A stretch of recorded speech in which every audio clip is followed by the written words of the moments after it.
Welcome to this video, and we're going to be talking about better email marketing. Now, I know that emails are something that's kind of trivial, right? Like when somebody says to you, well, do you know how to send an email properly? You kind of like, duh, yeah, of course I know how to send an email. You pick who you want to send it to, and you type up the email and you click send. Well, there are some ways to do it better, believe it or not, so that the email actually performs better. In internet marketing, obviously, there is what we call a breakpoint chain, and there's a marketing chain basically, and there's a lot of breakpoints in that chain. There's a lot of things that have to happen to get your customer to buy a product. And especially when you're trying to drive the traffic through emails, whether you're sending the emails that contain a link or you're providing emails for your affiliates to send that contain a link, basically the email has to first make it into the inbox and get seen. Then the subject line has to be compelling enough for them to open the email. Then the email copy or the body of it needs to look right and needs to sound right to them or read properly in order for them to click on the link. Then they get to your page. Now they have to be captivated by what they see on top of the page. Then they have to, want to, scroll down and click your buy button. There's a lot of links to this chain to get people to buy from you, and every single one of those links is a potential breakpoint. So you could be doing a whole bunch of them really well, but then the moment that they get to the one link in your chain where you're not doing it well, boom, you just lost that person. So it doesn't matter how good you do everything that leads up to that breakpoint. The fact that you were doing one thing wrong screwed up your entire sales process. Does that make sense? So there is, in fact, ways to send emails that are better, that are going to work better, that are going to get into the inbox better. And I think a lot of people mess this up nowadays because they don't bear in mind all those breakpoints. People are looking at your email on mobile devices now. They're looking at them on their phone. They're looking at them on their iPad, on their tablet, on their PC, on their laptop. There's all different ways that they might be looking at the email. And the email needs to look good. It needs to look legible. It needs to be properly formatted across all of those devices. And I still see people making these big mistakes where they don't consider that. They just think, oh, well, I'm just going to, take this, copy this and paste it here, and boom, they're going to get my email, and that's that. And if they don't like it, well, too bad. Well, too bad for you, because you're not going to make a sale. The majority of people, I think something like 60%, or I don't know, don't quote me on that, they're looking at your email, and they're looking at their emails through a mobile device, right? So there's a lot of things to consider there. How is your email looking on that mobile device? Is it properly formatted? Okay, are you formatting for mobile? For example, when you type up the email, how many characters are you typing on one line? Are you typing all the way to the end of the page? Because remember, when people are looking at this on their phone, they're usually holding the phone straight up. It's not sideways. So it's not horizontal. It's usually vertical, which means that there's a narrow column that they're reading the text from. And if you're not formatted to be within that narrow column, your email is going to look like crap. There's going to be all kinds of formatting indentations and things like that. This affects the viewer's propensity to continue reading, and it affects the amount of people that'll click. The average person will just, if it doesn't look right to them, it's not appealing, they're just going to delete it. In your mind, you're thinking, yeah, no, they'll just save it till later, and then they'll read it when they get to their computer at home where it's going to look beautiful. Wrong. Thanks for playing. You just lost a sale. I got that sale because I was formatting properly. So these are simple things to do, by the way. I'm not talking about you need all kinds of special software and things to make this work. No. Just, generally speaking, when you're using Aweber, for example, as your autoresponder to bulk email people, I like to keep my sentences no further than 40 characters when I'm using the default font size. Okay? Obviously, this will change. If you're using a really large font, the character count comes down. If you're using a really small font, which you shouldn't because now it becomes hard to see, the character font will go up. The character count will go up. Right? So the important thing to consider is that in this narrow column of the mobile device that they're using, typically a phone, it's going to be compressed, right? So you don't want to be typing email. And I see this so often where people just, they're typing and they're typing and they're typing and they're typing and like their email just goes all the way. I get like to the first 3 or 4 words and I'm like, oh, come on, this guy's an idiot. If you don't know how to format an email properly, what on God's green earth makes you think that I'm going to take, marketing advice from you? You don't know how to send an email. Always remember to use the correct variables. Now, depending on what autoresponder you're using, these variables will differ. Right? Now, a variable is a little bit of code typically contained in the little squiggly brackets that you see there. And that code, or we call a short code, that little short code, when you paste that into the email copy, the autoresponder dynamically replaces that code with the text on file that represents that variable. Meaning, if I insert the first name fix variable, what it's going to do is it's going to take the first name of that subscriber that's receiving that email and it's going to drop it into that spot. The underscore fix does a couple of things. Primarily, it fixes capitalization issues. Sometimes when people opt into your web form, they might type in all caps, they might type in, well, the underscore fix addresses that so that when your email gets received, they're not seeing dear and then, in the proper formatting with just a capital D and then EAR, and then the actual name is all screwed up or capitalized and not looking properly. That's what the underscore fix, at the end of the first name variable does, okay? At least in Aweber. Now, whether you're using GetResponse, Constant Contact, whatever you're using, it's important that you use the proper variable. Now, it happens to everybody. If you're typing these in manually, you might screw it up, and somebody's going to get an email that says first name fix. It's happened to me. It'll probably continue happening in the future. Sometimes when you're doing this fast, it happens. What can I say? But this is something this is a major break point, right? And when somebody, especially in marketing, you're in the business, you're trying to position yourself and establish a rapport of being an expert in marketing, yet you're sending your prospect something that says, hi, first name. All right, dude, you know what? If you just called me first name fix, you just lost all credibility as an expert marketer. So it happens to all of us, but this is something that you should really look out for. And this doesn't particularly have anything to do with mobile or PCs or laptops or whatever. The variable is the variable. But it's just one of the things that's important for you to keep in mind when you're creating your email copy. And by the way, using variables are a great way to connect with your audience, right? So when you call somebody by their first name, that's an important, as a matter of fact, a person's name is the word that they've heard most in the entire English language. Their name is the word they've heard most throughout their entire lives. More than any other word, they've heard their name. And that word commands their attention. Whenever that word is called out in public, they look. It commands their attention. All their lives, they've been trained by the world to respond to their name. So use their name. This isn't rocket science. Just use their name. Use a visually friendly layout. Here's another issue. People don't use the return key, the enter key, often enough.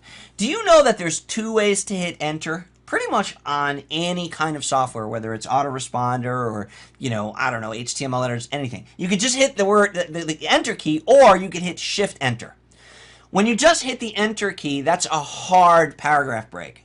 When you hit shift enter, that's a soft paragraph break. Okay, so when you're within the same paragraph and you just want to drop the paragraph to a new line, you should hit shift enter. When you are trying to start a completely new paragraph, you should just hit enter. How often should you hit shift enter? Every 40 characters or so, right? So what this ends up giving you is a narrow column type of email layout that's very easily read across mobile devices. Okay, and a lot of people don't do this. They just keep typing and typing and typing and typing and typing till the end of the paragraph. Boom, then they hit enter. Then they keep typing and typing and typing and typing, and then what you end up with is a whole bunch of text in this WYSIWYG that you call it as an email, and then people get it, and it's just like, oh my god, it's just, ugh. Remember, people don't tend to set aside time in their plans for the day for checking email. It just doesn't happen. So they're usually checking their emails in a hurry. They're in the process of getting through a series of emails. They got to get to the email after yours. If yours in any way is tedious or sore on the eyes or whatever, they're just going to move on, man. They're going to delete it. They're not going to bother. And all of these things are breakpoints. They affect whether or not your email is going to be effective at getting the person over to the sales page that you're trying to send them to, whether an affiliate product or your own product. Here's another thing. How do you get people to click on a link? Well, you should be using anchor text. Don't use ugly affiliate links inside of your... Don't do that. Use anchor text. And here's a little secret. Use your subject line as your anchor text. It increases the click-through rate. So, if your subject line, for example, is awesome new product just released today, then somewhere in your email you should have that same text. Awesome new product just released today, only that text should be clickable. When the anchor text for the link matches the subject line, your click-through rate goes up. We've tested this, it works. Here's another thing that you should test. You should test what tends to work best for your list. Long copy, where you're telling a long story in the email. Short copy, where it's quick to the point. Hey, this is what's going on. This is how it's going on. Click here to see it going on. Boom. Or moderate copy, where you're kind of telling a little story, maybe quick, a few paragraphs. You know, there's long, there's short, there's moderate copy. Now, some people say, hey, you should mail short email copy earlier in the day because people are checking their emails at work. They don't have time to go through things. If you're going to send longer copy, send it at evenings and weekends. If you're just going to send moderate copy, send that around rush hour. You know, these are the kind of things that, like, mentality that goes into it. If you ask 10 different email marketers or affiliate marketers or just marketers in general, their opinion on this, you're going to get 10 different opinions, right? The right answer for you as to how long should my email be is going to depend on your own test. Now, my personal test, what I found is that when I'm promoting a product, I usually promote a product for a few days, right? And on my first day of promoting a product, I like to send a short, quick little email. Hey guys, this just released. I would love for you to go check it out. Click this link below and see what I'm talking about. Boom. So that is going to get people there right away. Now, on the second day, I'll send a little bit longer of an email. Hey, man, not sure if you saw the thing that I sent yesterday, but the reason it's awesome and that a lot of people are clicking on it is because this, that, the other thing. Here's what a lot of people found. It's moving, it's grooving, it's awesome. You should check it out. Boom. Right, so a little bit, more moderate copy. And then towards the end of the campaign, I'll actually start getting short again. So in the beginning of the campaign when I'm promoting, so let's say that I was going to send 5 emails. My first email would be a short email. My second email on day 2 would be a little bit longer, so like a moderate copy. My third email, the one right in the middle of the campaign, is the longest one of all. Then I go back down to a moderately sized email, and then the last email of the campaign is going to be short. So short, moderate, long, moderate, short. Okay? And that's the way that I have found to get the highest amount of click-throughs over time and the highest conversion rate of my emails. Okay, so what I wanted to talk to you about now is subject lines. Subject lines are really, really important, okay? Now, getting to the email inbox is equally as important because before they even read your subject line or even see it, you have to make sure that you got into the inbox. And there's a lot of ways to do that, getting people to whitelist your email and not using spammy content, spammy words, running your content through, your Spam Assassin score, checking your Spam Assassin score, making sure that you're not using certain words that are going to trigger the spam filter. So those things are all important. But we're not talking about that in this video. What I want to talk about in this video is subject lines. And one of my friends, a really good friend of mine named Kenster, recently shared some cool subject lines. As a matter of fact, here are the subject line styles.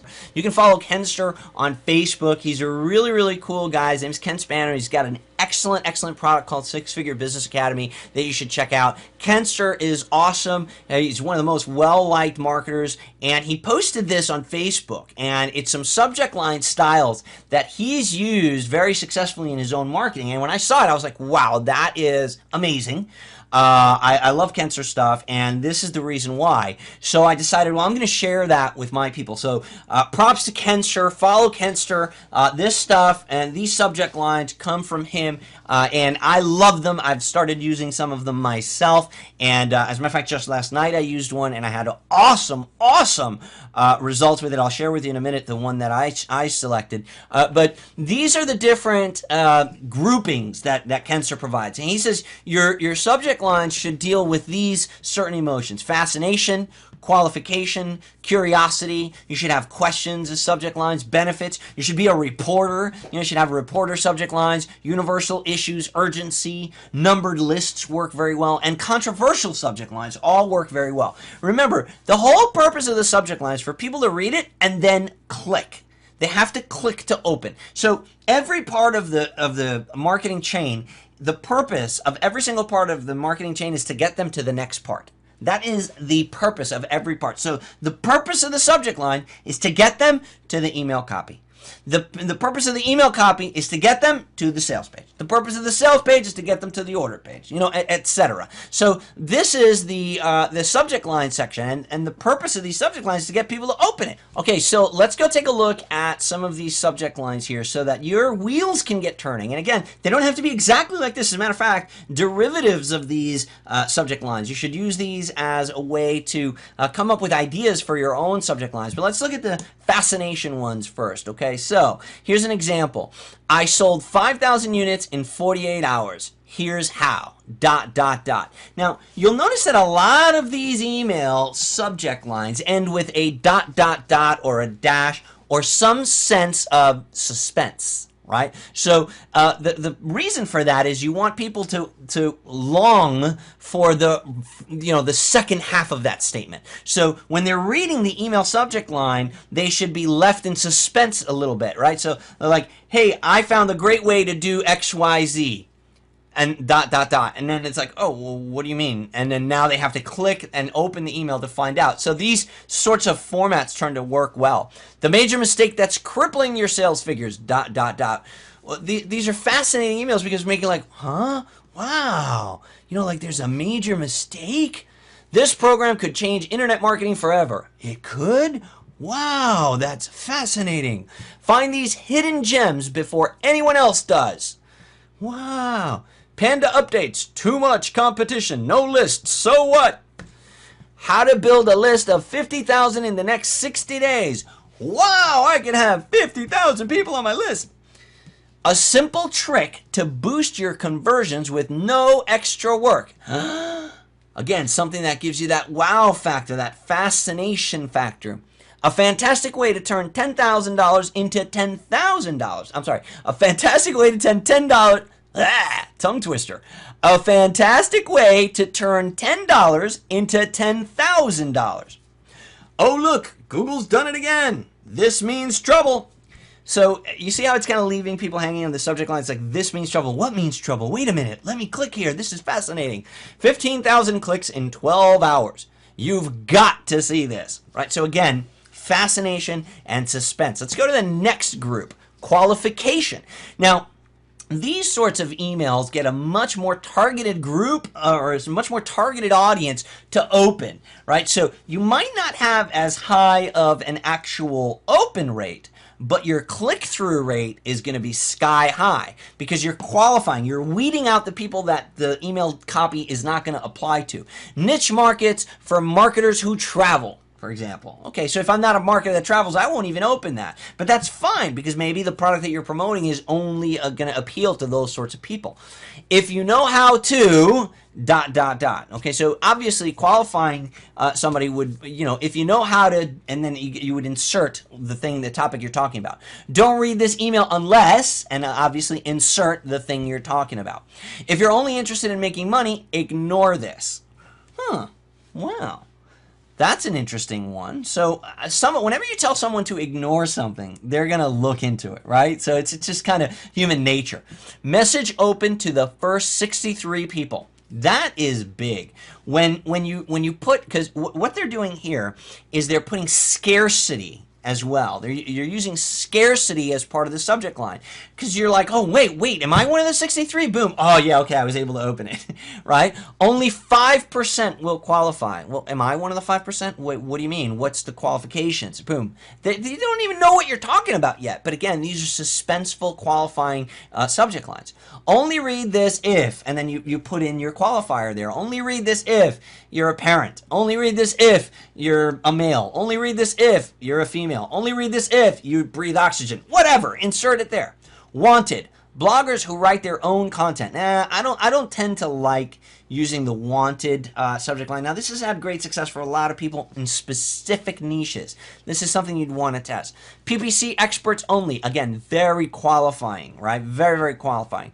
This will only apply to the top 5%. Well, I'm in the top 5%. So again, this is going to cause a specific type of audience to take action and thereby expose your actual body, the body of the email is what I'm talking about, to the specific eyeballs that you want looking at it. Curiosity, this is the other group.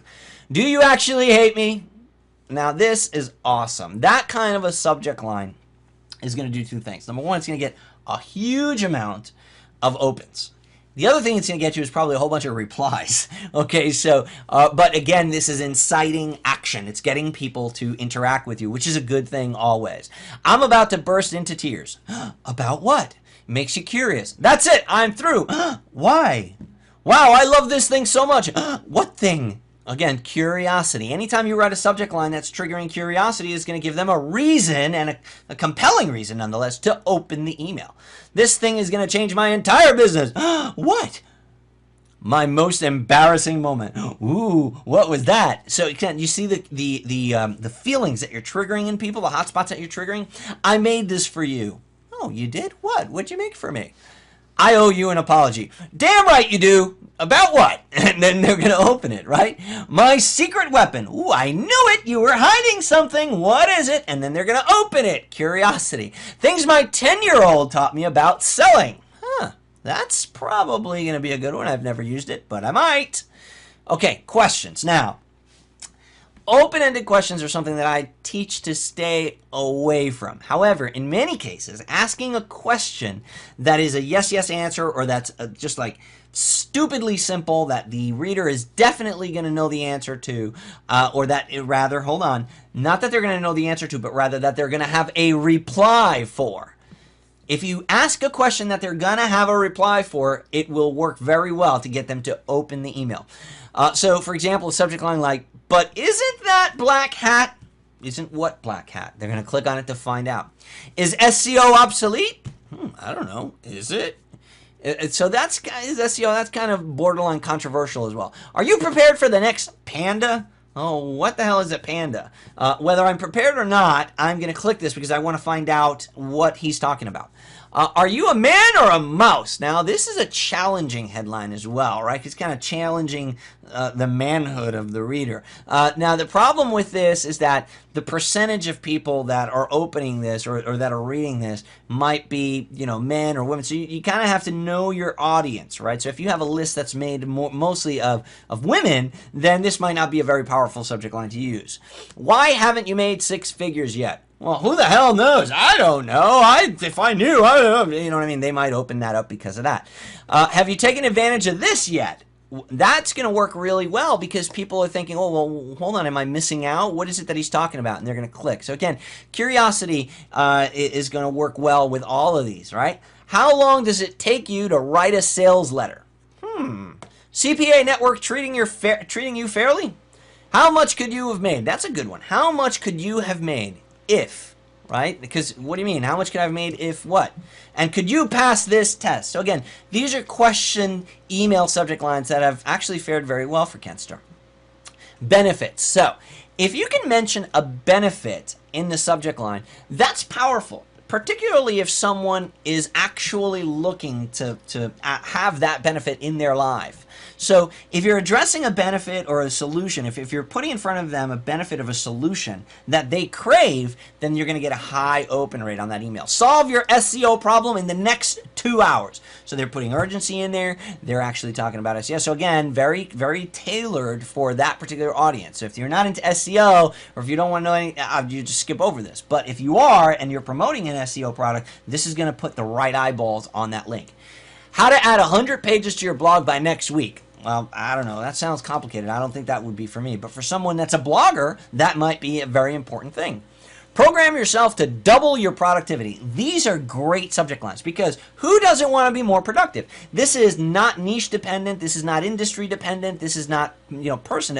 As a matter of fact, productivity is something that applies to anyone in any niche, of any gender, of any age, right? People want to be more productive, right? You want to produce more. You want to make more with what you have. So that is a very powerful one. Program yourself to double your productivity. Or how about something that says double your productivity using this, right? How to use PPC to boost sales without losing your shirt.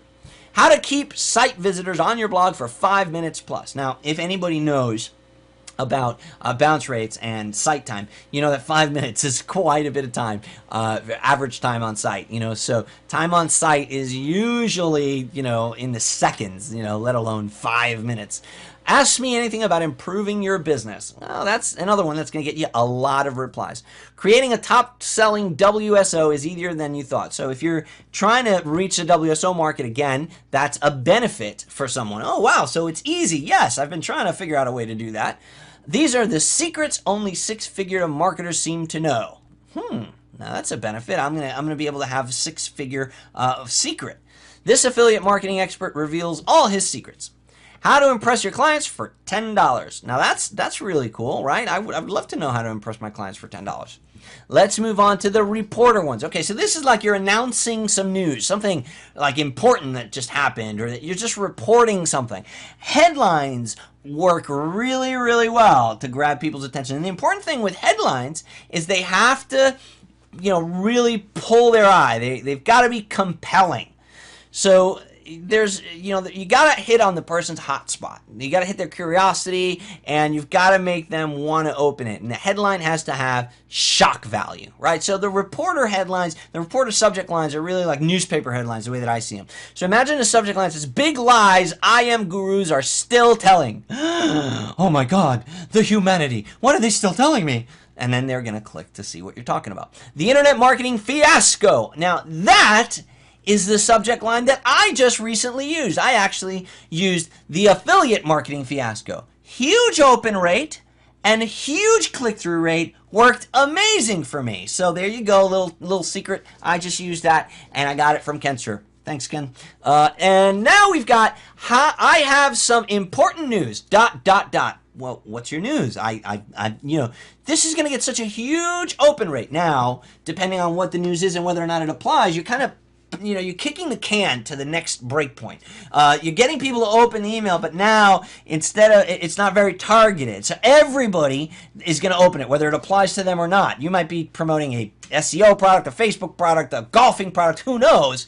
You might have important news about improving your golf swing, or you might have important news about list building. So every single person that's on this list is going to open this, but now you're going to have a very low click-through rate because you didn't qualify in this headline, right? But you got them in. So if your goal is to get as many eyeballs on a link as possible, then that's the kind of line that you use. 7-figure marketer misses out on 1.5 million.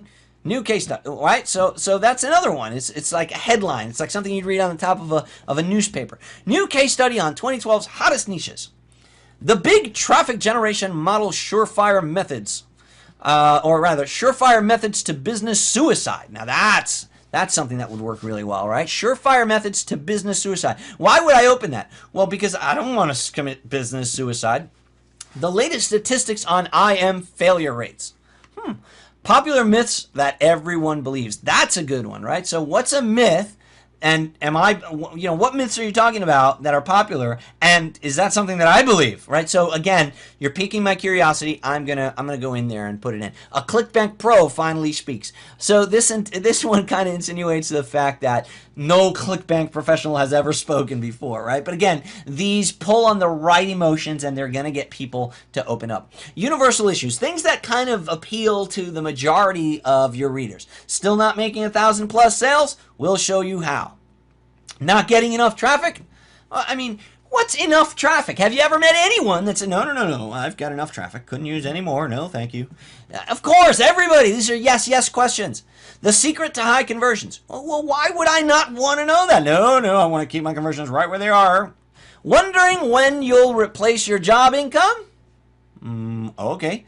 Had enough of false promises? Yes. Who hasn't had enough? Who on God's green earth would say to you, no, I really want to be lied to some more. If you've ever wanted a surefire way to find a profitable niche, dot dot dot, right? Now they're going to open up to find out, well, what do you mean? What's he talking about? The cheapest way to get 10,000 subscribers. Well, okay, awesome. I want to know the cheapest way. You know, who wants the most expensive way? Nobody wants them. You could say the cheapest way to anything. And they're going to, you know, insert whatever item there. The cheapest way to, you know, improve your golf swing. The cheapest way to learn how to swim. The cheapest way to, you know, get rich. Whatever. It's everybody wants to know the cheapest way to do something. The fastest way, just the same exact thing. The fastest way to attract big time affiliates. The fastest way to learn to swim. The fastest way to make money online. The fastest way to anything. It's a universal desire, right? To be the fastest, to have the cheapest. You know what I mean? I was wasting my time with niche marketing until again, a suspenseful one. How to overcome your fear of failure. That, you know, that's another one. Universal. Who is not afraid to fail? Well, you know, there's a lot of people out there that aren't afraid to fail, but who hasn't failed, right? Who hasn't experienced failure? Who hasn't had to deal with that question at one point or another in their life? Urgency. Urgency is very powerful. You've always heard me talk about FIGS, fear of loss, indifference, greed, and sense of urgency. Things like, it's almost over, Well, what's almost over? I better hurry up. I better click this right now. Only 17 left. Oh my God. Am I going to be number 16? You have 48 hours. Oh my God, wait, starting from right now? Wait, let me find out. This is happening tonight at 10 p.m. Oh my God, let me go in there. Attention, don't let this opportunity pass you by. Time's nearly up. Last chance. The deadline is Monday, the last day. Just 24 hours left. Then it's gone for good. All of these make you feel like, oh my God, wait, am I going to miss out? Wait, let me click this, and before I do anything else, let me just make sure this isn't something that I might need. It's going to get people to take action now. That's what I love about urgency. There's some very, very good emails that, you know, might segment people and might get them to open, but they don't necessarily put them into that emergency mode, like, oh my God, I better act right now. These subject lines have urgency, and when the user opens them, not only are they going to get to see your body copy, but they're going to be in that hyper, better take action right now kind of a mode. Numbered lists. Numbered lists work really well for some reason. People just love that, you know, that exactitude, that specificity of an amount of things. 10 things you need to know before you start PPC, before you start this, before you start that. Again, you can replace PPC with anything you want. 7 things that will guarantee your failure. You know, that's powerful. You know, sometimes guaranteeing failure is even more powerful than guaranteeing success, right? Because people tend to take a successive guarantee as a false promise. But a guarantee of failure, you know, that's something that they're much more used to experiencing. They're much more used to experiencing failure than they are success. So, in their minds anyway. So, if you use that as a subject line, you're really going to compel people to, okay, well, wait a second, hold on, let me see why. What are these 7 things? 6 ways to generate a passive income. And again, the number can change and the item can change. What we're talking about, 6 ways, 6 steps, 15 big mistake, whatever. The number can change and the topic can change, but it's the numbered list that's important. For example, 3 things you should never, and then blank, outsource. You should never do yourself. You should never, buy. You should never sell. 3 things you should never, and replace that word. 9 reasons to forget about SEO for traffic, or 9 reasons to forget about, again, insert whatever you want there. 5 warning signs that a niche is in trouble, a niche isn't worth the money, a product is good, a product isn't good, warning signs. So again, people are like, oh, wait, I better look at this. The 2 most essential resources you need to profit online. Again, very important for people that are trying to make money online. They're going to get opened. Controversial. Look, if you've learned anything from Miley Cyrus, that is that controversy, and sex sells, right? But controversy is really important in today's news and today and in any days. When you create controversy, when you create that kind of an air around your subject line, people are going to be like, "Oh, wait, let me look into this because I need to know what side of the line I'm going to stand on with regard to this controversy." Be very careful when listening to this guy. Well, what do you mean, what guy?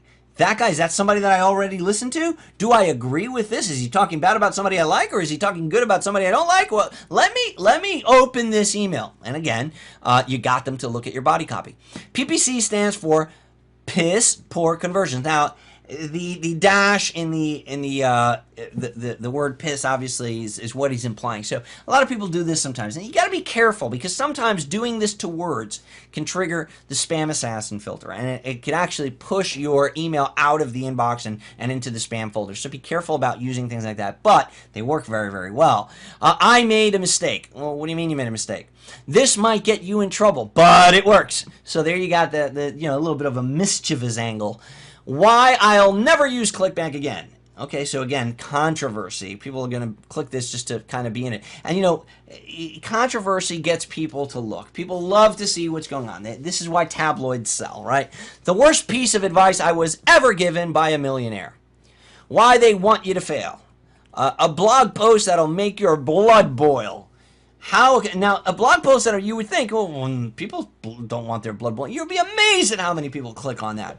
How a complete idiot made more money than I did. Wow. So that's incredible, because what'll happen is a bunch of people are going to be like, oh, well, I want to find that out because if an idiot did it, I can do it too. I can make more money than him, right? And they're going to put themselves in the idiot spot on that subject line by default. So it's going to work for you. Popular software you should think twice about using. All right. So again, these could be plays on words, but these are the kinds of things that are going to get people to open up your emails, okay? And like I said earlier, finish them with suspense, the ... the continuation. All of these things are going to cause people to click the email and read the copy. Use Kenster's tips, and I look forward to seeing you in the next video. Take care.